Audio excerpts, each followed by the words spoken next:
हाँ चले गए। मैं घर आ गया वापस। लो लेने किसको ले? किसको ले? क्या बोल रहे? हाँ वाले आओ लेने वाले। कहाँ? तुमको लेने आओ आपका। हाँ हाँ हाँ लेने आओ वापस। आओ तो आज के प्रोग्राम कैंसिल कर दो। टीचर में आए कोई क्या बोले? तुमको लेने आओ कि आज के प्रोग्राम कैंसिल कर दो, कल कर दो। अभी आ जाओ। मोरे यार लेने का कोई नहीं आएगा। कोई नहीं आ जाओ। फिर तुम्हारे परिवार एक तो जल में जाए। कोई नहीं। पक्का कि काम पे रख ले। कल तो नहीं आएंगे। क्या ठीक है। कल का रख ले कि आज ही आ जाए? आज ही आ जाओ। आज क्या ही आ जाओ। मोरे यार लेने का। नमस्कार, मैं रवि कुमार आपके साथ हाजिर हुए बड़ी खबर लेकर। मैं मध्य प्रदेश छत्तीसगढ़ तरंग 24 न्यूज़ के साथ हाजिर हूं, जहां आज आपको एक ऐसी खबर से रूबरू करवाऊंगा जहां देश का चौथा स्तंभ पत्रकार जो होता है वो देश का चौथा स्तंभ होता है। और चौथा स्तंभ पर जब आरोप आए तो स्वाभाविक सी बात है कि उसकी जांच पड़ताल तो होनी जायज है कि आखिर में उस पर अगर आरोप लग रहे हैं तो वो वाकई में उसने कुछ किया भी है या नहीं। हालांकि ये सिर्फ हर व्यक्ति पे लागू होती है, ना कि सिर्फ एक पत्रकार पर, कि अगर कोई आरोप कोई व्यक्ति पर अगर लग रहा है तो उसकी सच्चाई पता करनी चाहिए कि आखिर में सच क्या है, क्या उसने उसके साथ कुछ किया भी है या नहीं। ऐसी वारदात जो है मैं लेकर हाजिर हूं, जहां मैं आपको बता दूं कि 16 अगस्त को जिला चिकित्सालय सीधी में एक पत्रकार जिसका नाम अरुण गुप्ता, जो कि कई सारे पेपर पे काम, न्यूज़पेपर में काम, इसके साथ साथ पीडीएफ फाइल जो आती है न्यूज़ पेपर का उसमें भी, और साथ में ये भी देखा गया कि अब वो मीडिया टीवी चैनल पे भी काम करने लगा। और टीवी चैनल पे काम करने वाला जो ये पत्रकार है उसके ऊपर 15 अगस्त को एक आरोप, जो कि 16 अगस्त को आरोप लगाया गया, लेकिन 15 अगस्त की एक वारदात। अरुण गुप्ता जो कि पत्रकार है वो व्यक्ति पुलिस को रात को फोन लगाता है कि हमारे साथ एक बड़ी घटना घटी। आखिर में क्या घटना घटी वो पुलिस को बताता है, जो मैं आपको बताऊंगा। अरुण गुप्ता पुलिस को सूचित करता है, जो मध्य प्रदेश के सीधी जिले की कोतवाली सिटी, जो सिटी कोतवाली है वहां पर पुलिस को सूचना देता है कि, और एसपी सर को सूचना देता है, जो पुलिस कप्तान सीधी रविंद्र वर्मा जी हैं, उनको कॉल करता है और बताता है, अरुण गुप्ता के द्वारा बताया जाता है कि मेरे साथ जो है मारपीट हुई और मैं इस जगह पे गया था, और जहां पर मैं गया वहां पर मेरा पैसा छुड़ा लिया गया, मेरे साथ मारपीट की गई, मेरा हाथ तोड़ दिया गया, मेरे फ़ोन, मेरे चश्मा और मेरी टोपी तक छुड़ा ली गई। अरुण गुप्ता जो कि सीधी जिले का एक ऐसा पत्रकार है जो ज़्यादातर जिला चिकित्सालय में परिसर में उसका आना जाना रहता है, और ये ज़्यादातर देखता है कि अस्पताल में क्या घोटाला हो रहा है या फिर क्या वहाँ पर चल रहा। ऐसा तो नहीं कि इलाज सही तरीके से नहीं हो रहा, लगातार जो है ये देखा जाता है कि अस्पताल से लेकर के फील्ड तक वो अरुण गुप्ता जो कि कई सालों से पत्रकारिता करता आ रहा।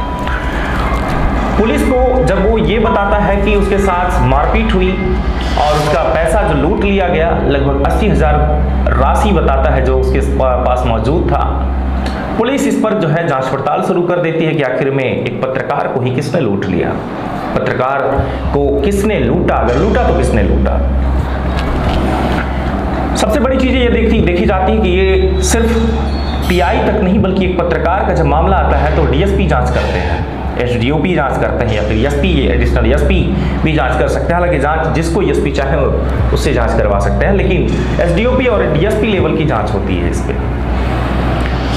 पर सीधी डीएसपी भी पहुंची, एसडीओपी पहुंचे, और सारे लोग वहां पर जब पहुंचते हैं यानी कि पुलिस का जब अमला पहुंचता है और पुलिस के अमला जब पहुंचता है वहां पर, तो अरुण गुप्ता के द्वारा बताया गया कि मेरा हाथ तोड़ दिया गया, मारा पीटा गया, पैसा छुड़ा लिया गया। तो किसने लूटा? तब उसने कई सारे लोगों का जो है बोला कि पहचान तो मैं उनको पहचानता नहीं, लेकिन कुछ लोगों को मैं जानता हूँ। उसके द्वारा जब ये सारी चीज़ें बताएंगी तो इस पर पुलिस ने जांच करना शुरू कर दिया।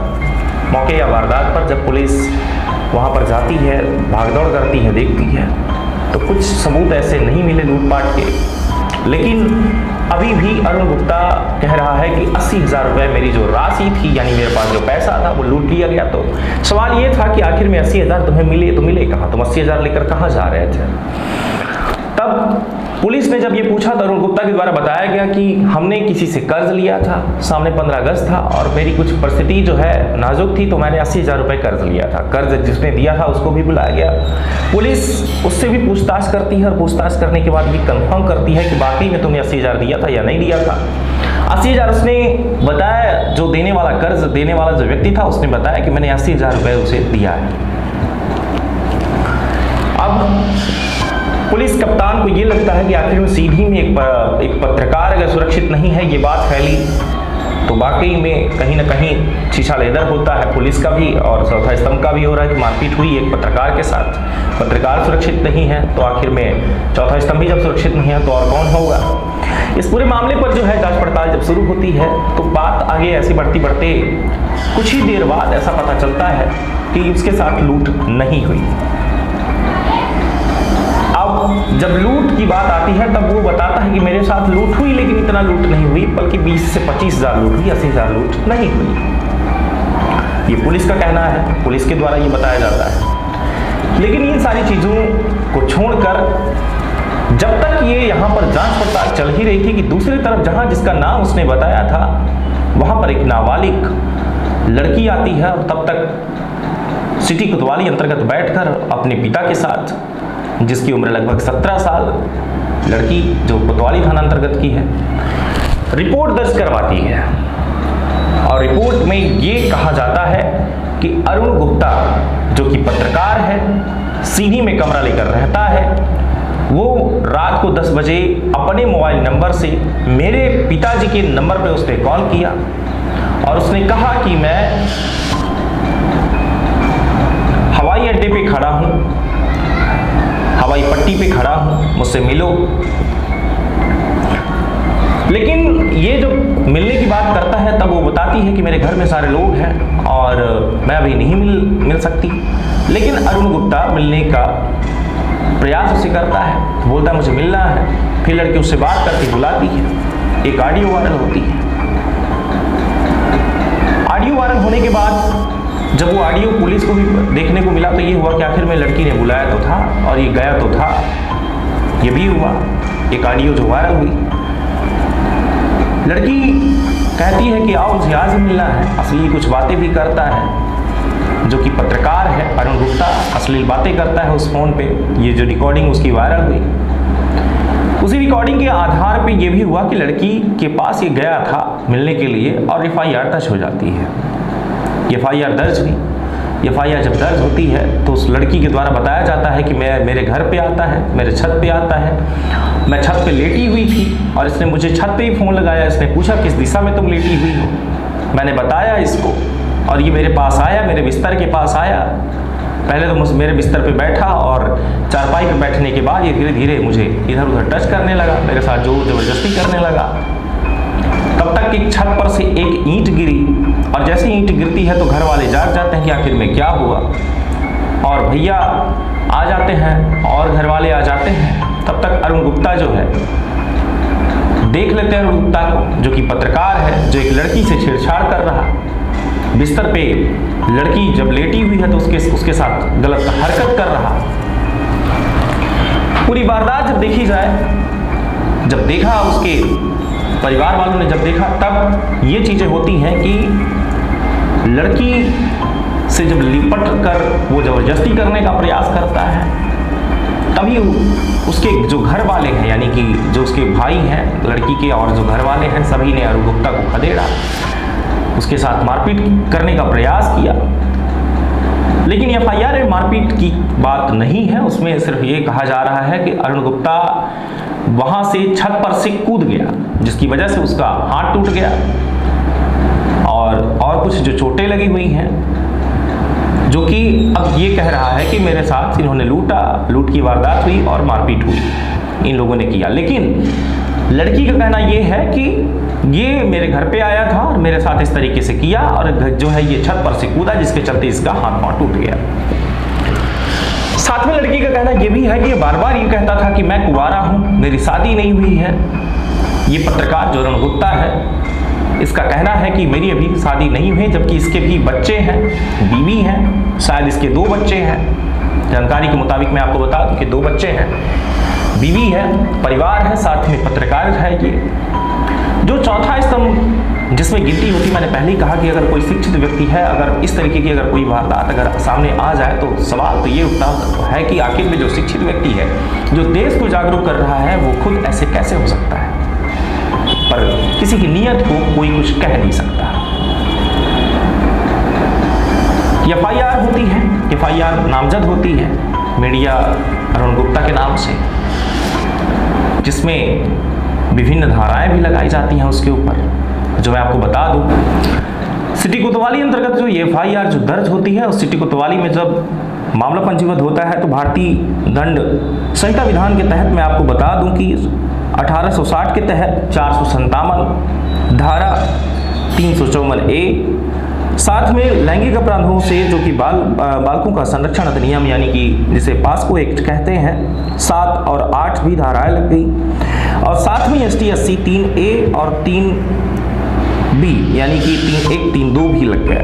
यानी कि इस पूरे मामले पर देखा जाए तो अरुण गुप्ता के ऊपर विभिन्न धाराओं की बात अगर करें तो 2, 4, 6 धाराएं लगी, 457, 354A, 7, 8 और 3(1) 3(2), कुल मिला के 6 धाराएं अरुण गुप्ता के ऊपर पंजीबद्ध हो जाती हैं। पुलिस अरुण गुप्ता जो कि जिला चिकित्सालय में इलाज करवा रहा था, वहां से जिला चिकित्सालय से अरुण गुप्ता का चक्कर हो गया। जब उसने ये देखा कि मेरे ऊपर एफआईआर दर्ज हो गई, तब जिला से फरार हो गया।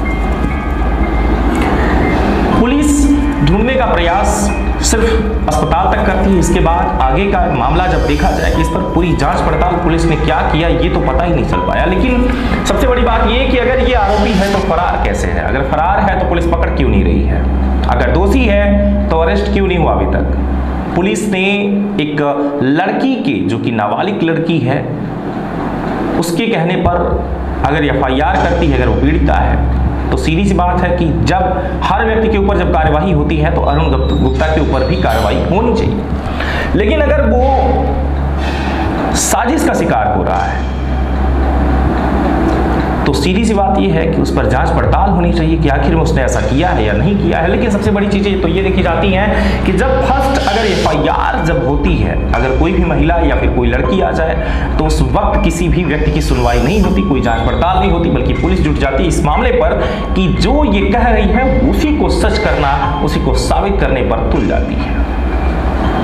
हालांकि मैं आपको बता दूं कि जब अश्लील ऐसी जब ऑडियो वायरल होती है जिसमें कुछ ऐसे एक पत्रकार जो व्यक्ति है उसे ये शब्द शायद शोभा नहीं देता जिस तरीके से वो बात कर रहा है, लेकिन उसका कहना ये है कि ये रिकॉर्डिंग जो है ये उस लड़की की नहीं है, बल्कि ये मेरी कोई गर्लफ्रेंड है जो कि उत्तर प्रदेश की है और गर्लफ्रेंड से मैं बात कर रहा था जो कि मैं वहां गया हुआ था।